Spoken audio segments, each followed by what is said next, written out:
The size is added to gray fabric. ওটা কি দেখাইছে? প্যাডার। প্যাডার কি? দুইটা রোলার চাপ দিয়ে তুমি যেই কেমিক্যালটাই দিছো, যাই দিছো, ওইটারে চাপ দিয়া ধরো। ধরলে কি হবে? এক্সট্রা যেটা গেছে সেটা থাকবে না। সেটা বুঝাবে, মানে এটা স্কুইজিং ইফেক্ট বলে।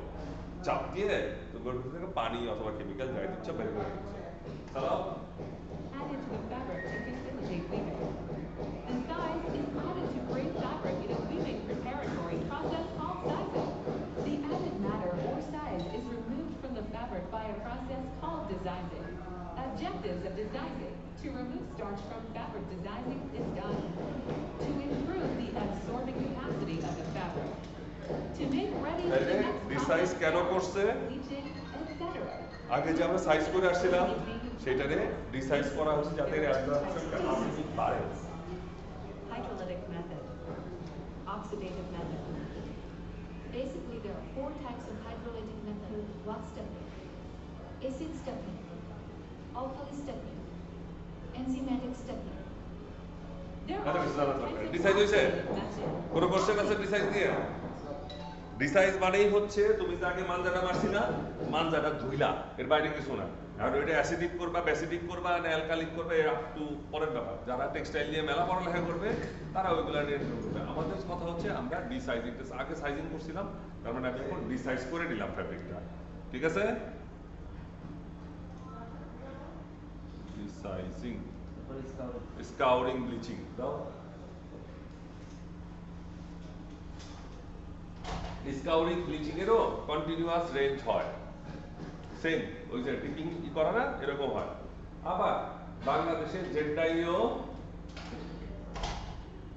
ডাইং বলে একটা ডাইং মেশিন আছে, ওইটাতেও ব্লিচিং হয়। এরকম ডাই কন্টিনিউয়াস মেশিন না, দাও দাও উপরের ডাই, এটা আধুনিক মেশিন। হ্যাঁ, এটাই আধুনিক মেশিনটা।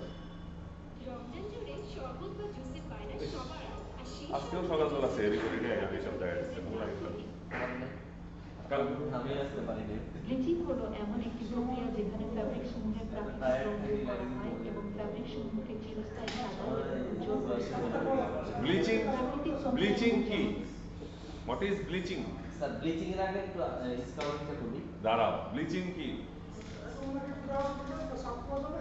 ব্লিচের নাম শুনো নাই?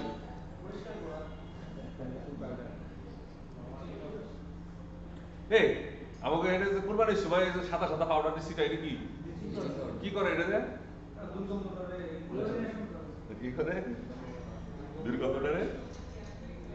দুর্গন্ধটারে? শালা সব সায়েন্টিস্ট রে, সবগুলো সায়েন্সের স্টুডেন্ট। দুর্গন্ধটারে কি করে?